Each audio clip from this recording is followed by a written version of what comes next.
제가 8월 달에 한여름의 지혜를 생각하다로 우리 지혜서의 말씀, 전도서의 말씀을 시작했는데 계속 한여름을 분명히 온도는 한여름이 바깥이 맞지만 그래도 저희가 9월 중순에 들어서서 제가 앞에 제목은 내려놓고 계속해서 전도서 말씀을 전하지만 더 나은 것이 있다의 제목으로 말씀을 전하고자 합니다. 우리 살아가다가 선택의 기로에 설 때가 참 많이 있습니다. 우리는 그때 어떠한 길이 더 나은 길인지를 고민을 많이 해보게 됩니다. 그 가운데는 비교적 쉬운 고민들도 있습니다. 뭐 펩시콜라냐 코카콜라냐 별로 어려운 문제가 아니죠. 또 우리는 중국집에 갈 때마다 짜장면이냐 짬뽕이냐 늘 고민하고 다시 짬뽕 혹은 짜장면 한 길로 걸어가게 되는데 그것은 큰 해나 큰 이득이 없는 별 어려움이 없는 선택입니다. 하지만 내가 이 사람과 결혼할 것인가의 문제가 되면 조금 달라집니다. 인생의 어려운 문제들을 만나면 더 나은 길들이 분명히 있을 수 있기 때문입니다. 제가 잠시 저의 얘기를 좀 말씀을 드리자면 제가 공부하러 미국에 갔을 때 저는 박사학위를 생각하지 않고 갔습니다. 그래서 석사학위를 공부하면서 그냥 이거 공부하고 돌아가야지라는 생각을 가졌는데 갑자기 박사학위를 준비하게 되면서 굉장히 하나님께 오랜 시간 동안 엎드려서 기도하면서 좀 붙잡고 있었던 기간이 있었습니다.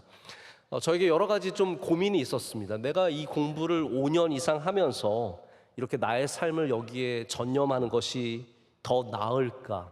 아니면 저희 친구들처럼 목회 자리에서 훈련받고 경험을 쌓는 것이 더 나을까? 지금 굉장히 많이 고민이 되더라고요. 특별히 저희 친구들이 아주 좋은 목사님들이 많아서 저에게는 그들의 삶이 좀 부러웠습니다. 저기를 가는 것이 더 맞지 않을까? 또 내가 30대를 이렇게 공부만 하면서 보내는 것이 과연 나의 삶에 좋은 것인지 깊은 고민을 하게 되었습니다. 결과적으로는 제가 공부를 하게 되었고 공부를 마치고 한국에 돌아와서 감사하지만 제가 그때로 다시 돌아간다면 지금과 똑같은 결정을 내릴 수 있을지 저는 확신을 갖지 못합니다. 무엇이 더 나은 길이었을까요? 우리가 무엇이 더 나은지 알 수 없는 여러 가지 복잡한 이 세상 속에서 오늘 전도자 이 코헬렛은 우리에게 몇 가지 분명하게 더 나은 것이 있다는 것을 우리에게 알려주고 있습니다. 이것만큼은 우리가 분명하게 더 나은 것이 무엇인지를 알아야 된다는 거죠. 흔들리지 말아야 한다는 말입니다. 오늘 저는 여러분과 함께 이 몇 가지를 함께 생각해 보고자 합니다. 첫 번째는 하나님께 나아갈 때는 가까이 나아가는 것이 낫습니다. 가까이 나아가는 것이 낫습니다. 오늘도 여러분께서 추석 연휴이기 때문에 주일 예배를 어떻게 보면은 그냥 살짝 넘길 수 있는 핑계가 생긴 겁니다. 그럼에도 불구하고 여러분들은 그 핑계를 내려놓고 하나님 앞에 나오셨습니다. 잘하신 겁니다. 이게 더 나은 겁니다. 물론 집에서 쉬는 것도 괜찮겠죠. TV를 보는 것도 괜찮을 겁니다. 친구들 만나고 가족들, 친지들 만나서 좋은 음식 먹는 것도 나쁘지 않을 겁니다. 그러나 저는 분명하게 믿습니다. 이게 훨씬 나은 길입니다.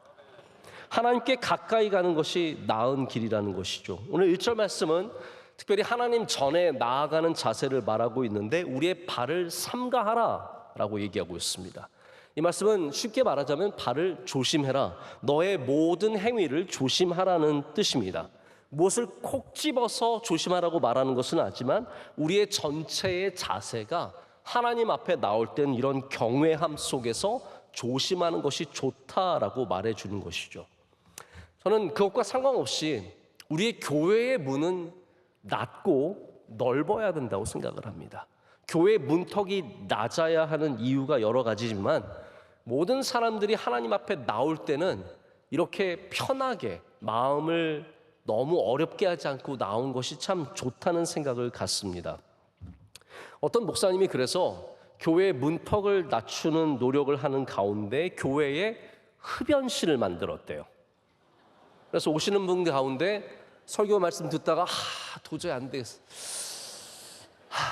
그럼 나가서 담배 한 대 피고 들어와서 예배 드리고, 혹은 가족을 기다리면서 아들 기다리는데 담배 한 대 그 흡연실 집사님 안녕하세요, 권사님 안녕하세요 이러면서 이렇게 흡연실을 만들어 드렸다는 거죠. 그때 교계에 상당히 그 사건이 센세이션했던 기억이 납니다. 저는 그 목사님이 하신 제스처가 담배 피는 사람들을 편안하게 만드는 제스처는 아니었다고 생각합니다. 그건 뭐였냐면 우리 교회의 문이 이렇게 낮다라는 것을 보여주기 위한 제스처겠죠. 담배를 피라는 게 아니라 누구든지 올 수 있다라는 그런 표현이었을 거라고 생각을 합니다. 하지만 좀 우리 반대 입장에서 보면은 우리가 런던 가는 비행기를 예를 들어서 12시간, 제가 정확하게 얼마 걸리는지 모르겠지만 그 시간 동안 담배를 피지 않아야 한다면 우리가 교회에 와서 한두 시간 담배를 피는 것이 그렇게 가혹하게 어려운 것을 요구하는 것은 아니라고 생각합니다. 자, 다시 말씀드리지만 어쨌든 흡연실이라는 것은 교회의 문을 낮추기 위한 노력입니다.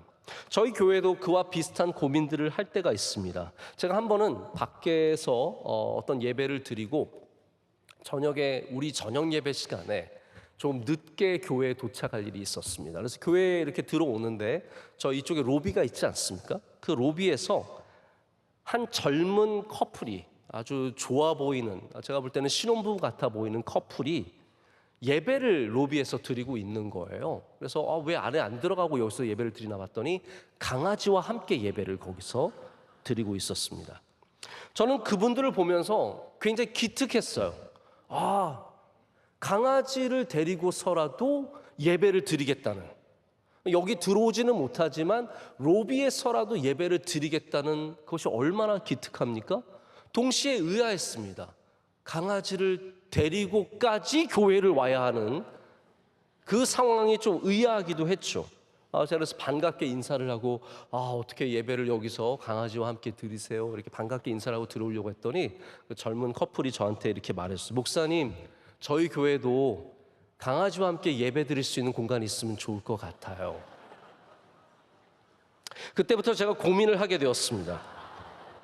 어느 장소를 반려견과, 그러면 어떤 사람 저희는 반려묘입니다, 저희는 고양인데요, 그럼 고양이파와 강아지파가 따로 나눠서, 혹은 고양이는 1부 예배, 강아지는 2부 예배를 와야 하고, 또 어항을 들고 오시는 분들도 계실 것이고 새를 어깨에 얹고 오시는 분들도 계실 거고, 이 다양한 상황을 어떻게 감당해야 할까라는 고민을 하게 되면서 동시에 우리가 여전히 교회의 문턱을 낮추기 위한 노력을 끊임없이 해야 한다는 생각을 갖습니다. 자, 그런데 궁극적으로는 우리가 교회의 문을 아무리 낮춰서 누구나 강아지와 함께 담배 피는 사람들, 문신을 하고 옷 벗으면 안 되는 그러한 사람, 모든 사람들이 올지라도 공통된 건 이겁니다. 우리가 하나님을 만나면, 하나님 앞에 서면 우리 모두가 하나님을 경외하는 마음을 갖게 됩니다. 그래서 우리가 여러분에게 레귤레이션을 만들어서 교회 올 땐 이런 복장을 입고 이렇게 하면 안 되고 이런 것을 가르치는 것이 아니라, 여러분이 거룩하신 하나님 앞에 설 때 하나님 앞에 서는 것이 어떤 것인지를 경험하셔야 된다는 거죠. 그래서 우리를 스스로 삼가할 수 있는 믿음을 갖게 되는 것, 그것이 어쩌면 우리가 궁극적으로 여러분에게 원하는 예배자의 모습이 아닐까 생각해 보게 됩니다. 자, 그런데 하나님께서는 오늘 우리에게 동시에 요구하신 것이 있습니다. 가까이 와서 말씀을 들으라라고 말씀하시죠. 그리고 덧붙여서 말씀하시는 것이, 그것이 제물을 많이 드리는 것보다 낫다라는 거예요. 여러분, 더 나은 것이 무엇인지 분명하게 아셔야 합니다. 우리 하나님 앞에 나올 때는 더 많은 예물을 드리고 더 많은 봉사를 하고, 이것보다 더 중요한 게 있습니다. 더 나은 것이 뭐냐 하면 하나님 가까이 나아가는 마음으로 와서 하나님의 말씀에 귀를 기울이는 것, 그것이 훨씬 더 나은 길이라는 것입니다. 이거를 잘 드러내는 사건이 구약에 하나, 신약에 하나 있습니다. 구약에는 사울 왕의 사건입니다. 사울 왕이 아말렉과 전투를 한 다음에 많은 전리품들을 얻었습니다. 근데 원래 하나님의 말씀에는 너희가 그런 전쟁을 한 다음에 다 불태우라고 하셨거든요.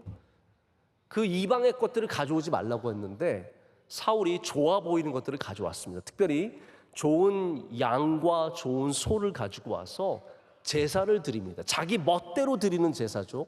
많은 제물을 드립니다. 그때 사무엘이 와서 하는 얘기가 뭡니까? 이거 하나님이 기뻐 받으시지 않는다는 거예요. 당신의 제물을 기뻐 받으시지 않는다는 거예요.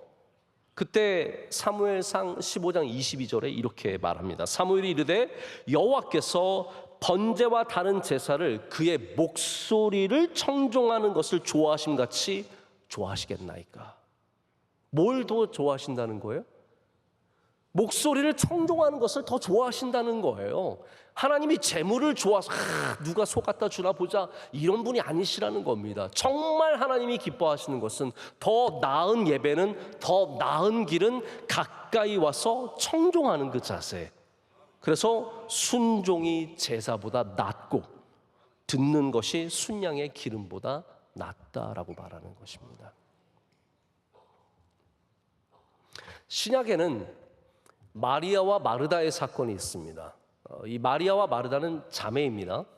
근데 예수님을 자기의 집에 초청해서 모시게 되었는데 이 누이 언니인 마르다는 예수님을 모시느라 정신이 없습니다. 뭘 대접해야 되지? 어떻게 편하게 해드리지? 어떻게 우리가 잘 모실 수 있지? 그러다 보니까 너무 분주해졌습니다.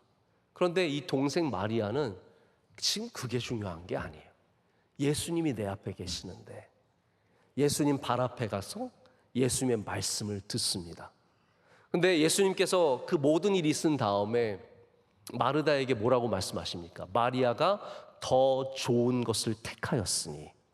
마리아는 뭐가 더 나은지 알고 있었어요. 일을 모르고 전혀 천진난만하게 거기 있는 게 아닙니다. 다 알았습니다. 그런데 더 나은 것이 무엇인 줄 알았죠. 주님의 발 앞에 앉아 말씀을 청종하는 것. 여러분, 더 나은 것이 무엇입니까? 많고 좋은 재물보다 하나님께 가까이 나가서 그의 말씀을 듣는 것이 낫습니다.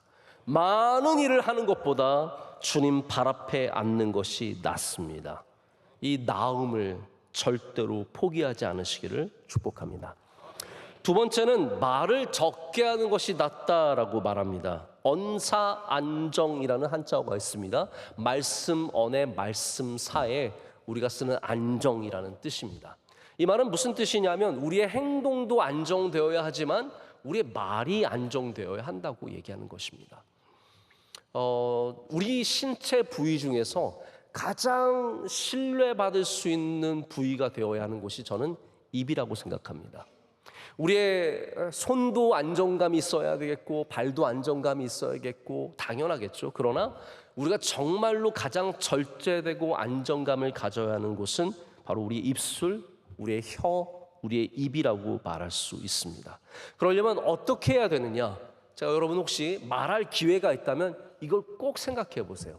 말을 적게 하는 것이 낫습니다. 부모님이십니까? 자녀들 데리고 하실 말씀 많으시죠? 말을 적게 하는 게 낫습니다. 제가 여러분의 입을 틀어 막으려고 이런 말씀을 드리는 게 아닙니다. 지혜를 가지셔야 돼요. 우리는 말을 많이 하면 뭔가가 고쳐질 거라고 생각하지만 사람이 그렇게 쉽게 고쳐지지 않습니다. 저도 여러분 절대로 설교로 여러분을 고치려고 생각하지 않습니다. 전혀 그렇지 않습니다. 제가 그러려면 여러분 1시간은 설교해야죠. 네? 여러분 싹 다 고치려면 1시간은 설교해야 되죠. 그러나 그게 아니라는 거예요. 말을 아무리 많이 해봤자 제가 10시간을 설교해도 변화되는 게 아니에요. 예수님 만나야 되고 예수님이 은혜 주셔야 되고 우리 마음속에 감동이 있어야 되지 긴 말로 이루어지는 것이 아니라는 말입니다. 그래서 여러분이 하고 싶은 말이 많을수록 오히려 적게 하는 것을 생각해 보셔야 합니다. 신약 성경에도 말을 적게 하는 것을 강조하는 말씀이 있는데 야고보서 3장의 말씀이에요. 이 한 장에 거의 전체를 할애해서 우리의 말에 대해서 얘기를 하는데 그 핵심은 뭐냐면 말을 적게 하라는 거예요. 신약 성경도 똑같은 얘기를 하고 있는 겁니다. 이번 우리 지난 목요일에 원로 목사님 호가 은파입니다. 혹시 모르시는 분들도 많으실 텐데 은혜의 파도. 그래서 은파라는 호를 갖고 계시는데 저희가 성역 60주년을 맞아서 우리 포럼을 열어서 많은 분들을 모시고 저희가 목사님의 목회를 좀 돌아보는 시간을 가졌습니다. 근데 우리 발제하시는 분들 중에 대부분이 해외에서 오신 넌 크리스천 교인들이 아니에요. 저희 사역을 연구하시고 오셔서 발표하시는 분들이었습니다. 저는 그분들을 모시고 점심 식사를 하고 저녁 식사를 하고 그 중에도 제가 계속 만나고 이야기를 나눴습니다. 저희 행사가 처음부터 끝까지 아주 타이트한 행사였기 때문에 우리가 충분히 얘기를 나눌 시간은 사실은 없었습니다. 발제하시는 분들이 발제하시고 좋은 얘기들이 오간 다음에 저희가 원로 목사님께 한번 감사의 인사를 하셔라. 그래서 앞으로 모셨는데 원로 목사님께서 앞으로 나오셔서 정말 짧게 인사를 하셨어요. 그래서 긴 말씀 안 하시고 모든 것이 하나님의 은혜입니다. 우리 교인들이 다 훌륭해서 저를 도와주셔서 제가 일을 감당할 수 있었습니다. 그리고 감사합니다로 내려가셨어요. 그러니까 사람 너무 좋아하는 거예요. 안 그래도 길었는데. 그래가지고 원로 목사님 이 짧은 인사에 이 외국 분들도 얼마나 감동과 감명을 받았는지 밥을 먹고 있는데 이 외국 분들도 스몰 토크라 그래서 굉장히 얘기를 많이 하세요. 저한테 계속 그 얘기를 하시다가 제가 한번 quote on quote으로 그냥 그분들이 하신 말씀 그대로 옮겨볼게요. We were very surprised and impressed that the pastor emeritus really spoke so little. 정말 짧게 말씀하신 것에 큰 감명을 받았다는 거죠. 제가 그래서 좀 설명을 드렸어요. 우리 원로 목사님은 이 상황을 이해하시는데 굉장히 뛰어나신 분이시다. 이게 길고 특별히 본인이 이렇게 높임을 받는 자리에서 아주 짧게 감사의 인사만 하시는 것을 굉장히 뛰어나신 판단력으로 하신 거다. 그리고 참고로 말씀드리자면 설교는 절대로 짧지 않다. 이런 상황에서 누구보다도 짧게 말할 수 있는 것은 원로 목사님이 갖고 있는 그 유연성, flexibility다. 그게 원로 목사님의 성품이고 그게 원로 목사님의 능력이다라고 말씀을 드렸어요. 여러분 뭐가 더 낫습니까? 하고 싶은 말 다 하면 30분이 족하겠습니까? 60년의 목회를 돌아보면서 하고 싶은 말씀이 얼마나 많겠습니까? 그러나 말을 적게 하셨기 때문에 더욱더 빛나게 되었습니다. 무엇이 더 낫습니까? 여러분의 삶 속에 말을 할 기회가 있다면 적게 할 줄 아는 지혜를 가지시길 축복합니다. 세 번째는 걱정이 적은 것이 낫습니다. 이 세상에서 하나도 도움이 되지 않는 것이 걱정이죠. 성경이 지속적으로 일관적으로 전하는 메시지는 염려하지 말라라는 거예요. 여러분 염려보다 더 나은 게 있습니다. 무엇일까요? 기도입니다.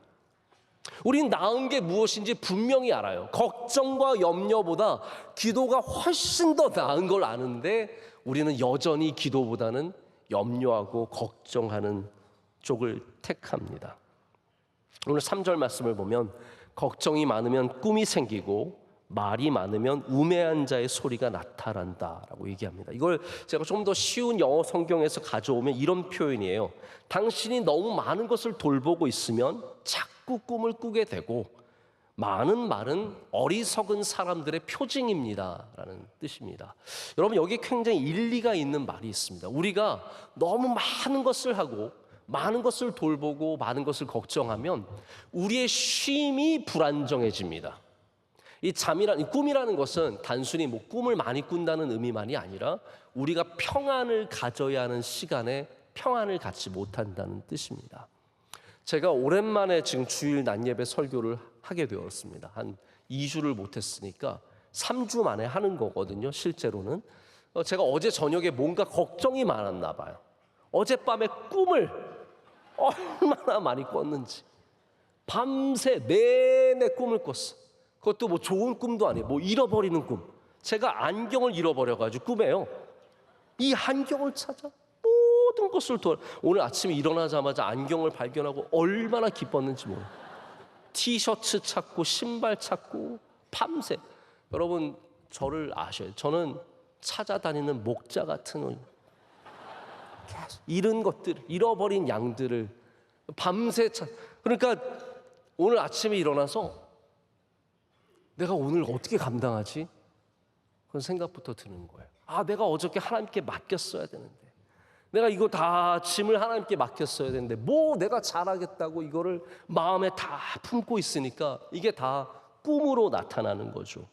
여러분, 저는 여러분들이 밤에 잘 주무시는 은혜가 있으시길 축복합니다.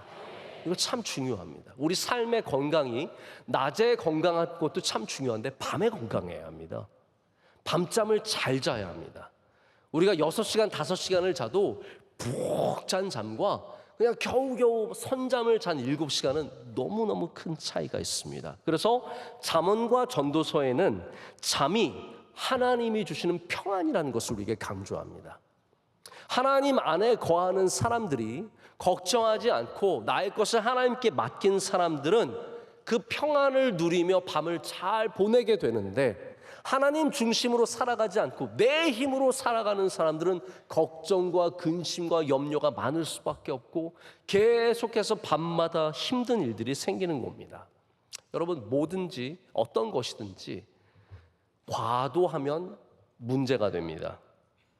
우리 시대가 모든 것들이 과도합니다.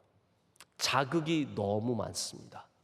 밤에도 불을 하루 종일 켜놨다가 밤 늦게까지 켰다가 저희 집 이제 위층에 아이들, 저는 우리 집만 3명 사는 줄 알았거든요. 우리 집만 아이들이 3명인 줄 알았는데 정말 웃깁니다. 저희 옆집도 교회 안 다니는데 3명이고요. 자녀가. 저희 윗집도 교회 안 다니는데 자녀가 3명이에요. 은근히 3명 있는 자녀들이 많은데 저희 윗집은 밤 11시 반에도 뛰어다녀요. 아이들이 12시에도 뛰어다닙니다. 그래서 저는 잠을 못 자는 것도 억울한데 그 집이 걱정이 돼요. 이 아이들이 밤 12시에 뛰어다니고 있으면 도대체 몇 시에 일어나서 학교를 가는 것일까? 심히 그들을 위해서 기도를 많이 하고 있습니다. 하나님, 이사를 보내주시든지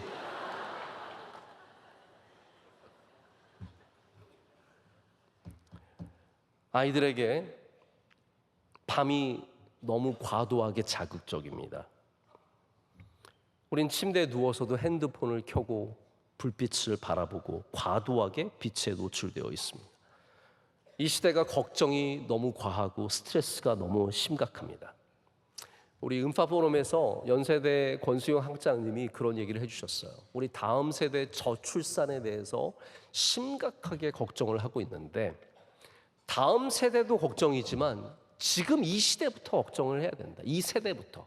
우리 어른들의 정신적인 건강이 너무 피폐하다는 거예요. 우리 대한민국 사회가 심각한 우울증과 스트레스와 과도한 업무로 인해서 너무 정신적으로 피폐하다는 거예요. 저는 거기에 전적으로 동의합니다. 여러분, 우리가 다음 세대의 어떤 출산율 이런 것들로 기도도 많이 해야 되지만 우리 어른들의 밤이 건강하도록 기도해야 됩니다. 어른들이, 성인들이 평안함을 누릴 줄 알아야 되고 그 마음에 지고 있는 짐들을 영적으로 깨어 있어서 이겨낼 수 있는 힘을 갖도록 우리가 이 세대를 위해서 함께 기도할 수 있어야 된다는 거죠. 과도한 걱정과 근심과 과도한 일과 과도한 쉼조차 우리 모두의 건강을 해치는 일입니다.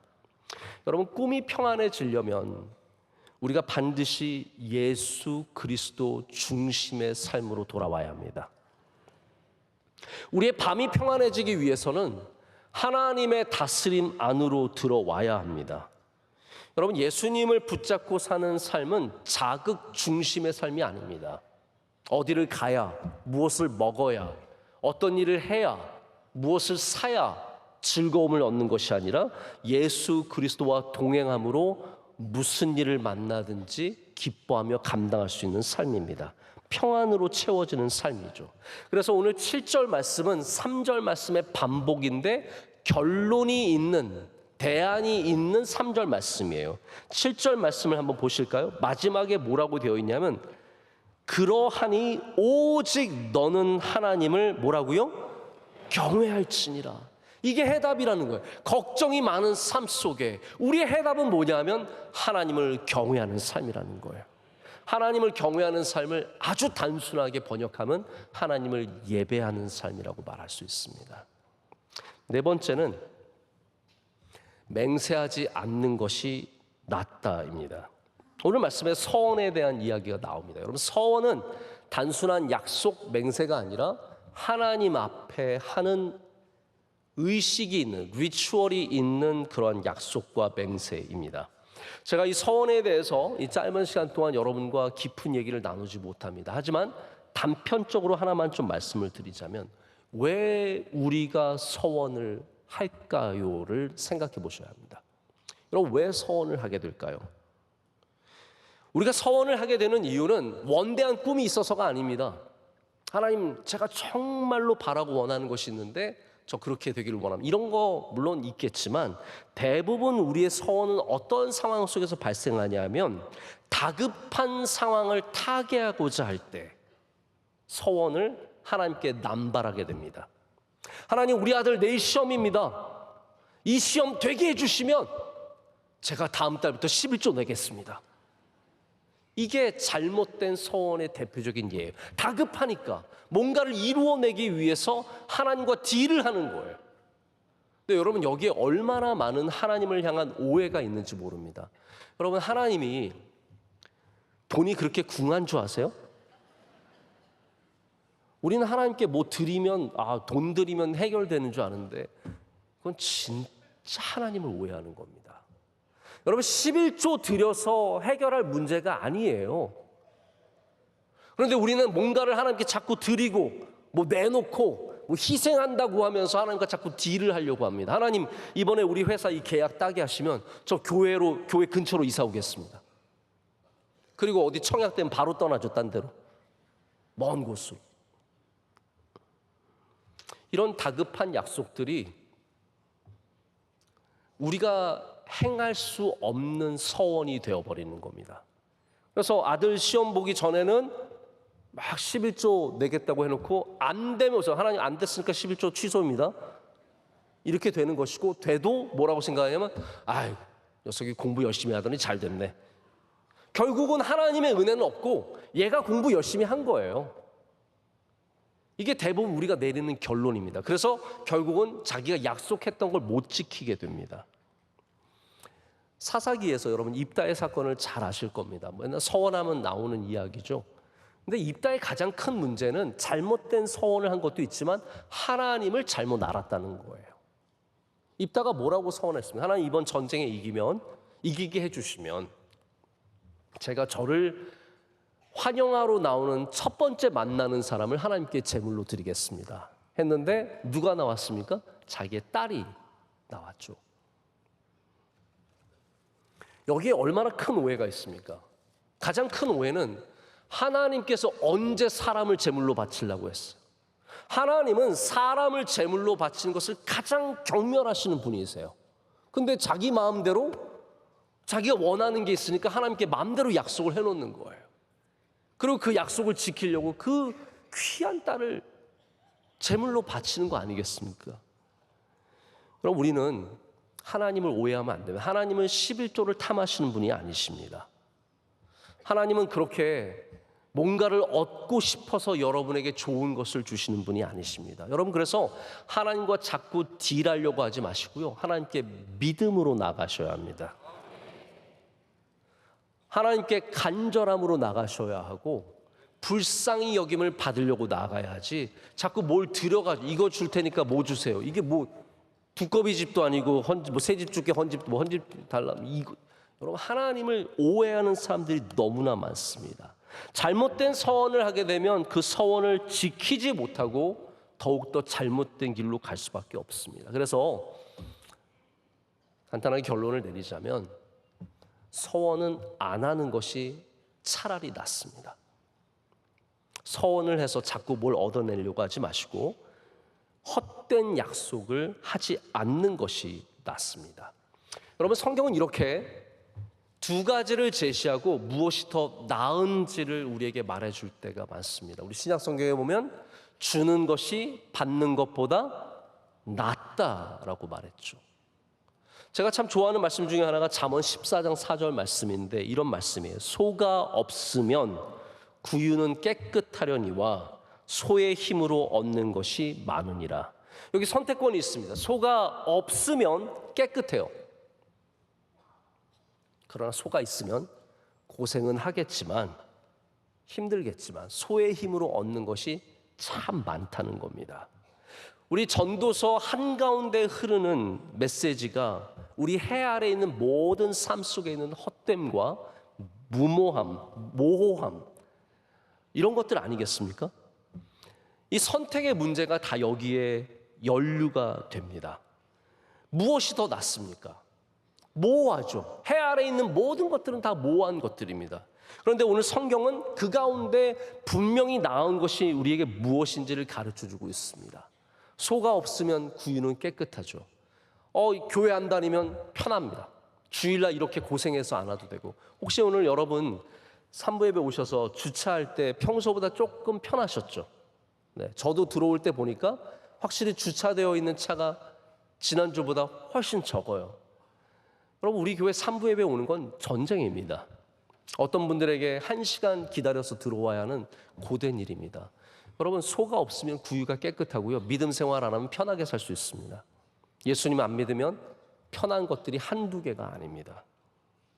그러나 우리는 편안한 삶을 택한 것이 아니라 소가 있지만, 그래서 외양간을 고치기도 하고 그 구유를 채워 넣어야 하는 어려운 일들이 있지만, 그로 인해서 우리가 얻는 은혜가 얼마나 많은지 모릅니다.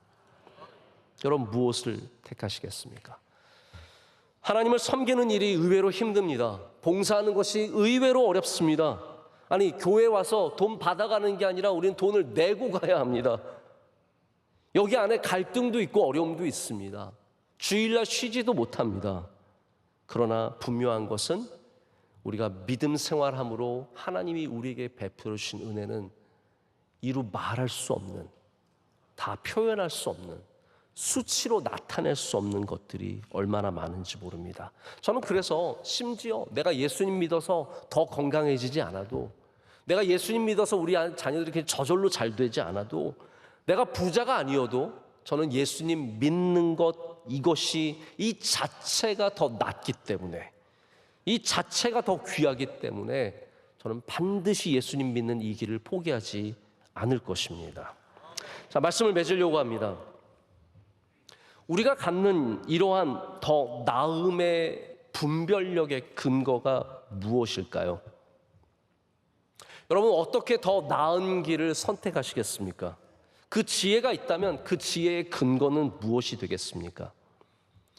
저는 그것을 해 위를 바라보는 시선이라고 말씀드리고 싶습니다. 해 아래만 바라보며 살아가는, 우리 전도서의 코엘렛이 계속해서 강조하는 겁니다. 해 아래에 있는 것들, 우리 인간 세계에 있는 것들, 우리 삶 속에 누리는 것들은 우리가 원하는 대로 살기만 하면 행복할 것 같지만, 결국 코엘렛은 그 모든 해 아래에 있는 그것들이 다 헛되고 헛되다라고 얘기를 합니다. 우리가 요거 해서 참 기쁠 것 같다, 요거 얻으면 참 행복할 것 같다, 결국은 다 나중에 없어질 헛되고 헛된 것들이라는 거죠. 그러면 해 위를 바라보는, 영원을 바라보는 시선을 우리가 오늘 말씀에 뭐라고 표현할 수 있냐면요, 하나님 가까이 가서 말씀을 듣는 것, 바로 그것이 해 위를 바라보는 시선이라고 말할 수 있습니다. 가까이 가서 말씀을 경청하는 것. 여러분, 우리 오늘 마리아처럼 예수님 앞으로 나아가서 주님 앞에 앉아서 주님을 바라보고 주님의 말씀을 경청할 때 해 위를 볼 수 있는 시선을 갖게 될 줄로 믿습니다. 그런 근거 속에서 내리는 결정과 선택들이 여러분 그냥 하루를 반짝하게 하는 그러한 기쁨이 아니라 영원토록 여러분의 삶과 가정을 복되게 하는 결정들이 될 줄로 믿습니다. 여러분, 오늘 주님 발 앞으로 초청합니다. 다 그곳으로 나오시는 은혜가 있으시길 빕니다. 기도하겠습니다. 하나님 아버지, 감사합니다. 오늘 주님 앞에 가까이 나오게 하심을 감사합니다. 바로 이곳에서 주의 말씀을 경청하게 하여 주시오며, 그로 인해서 우리 삶 가운데 더 나은 결정들을 내리게 하여 주시옵소서. 예수님의 이름으로 기도드립니다. 아멘.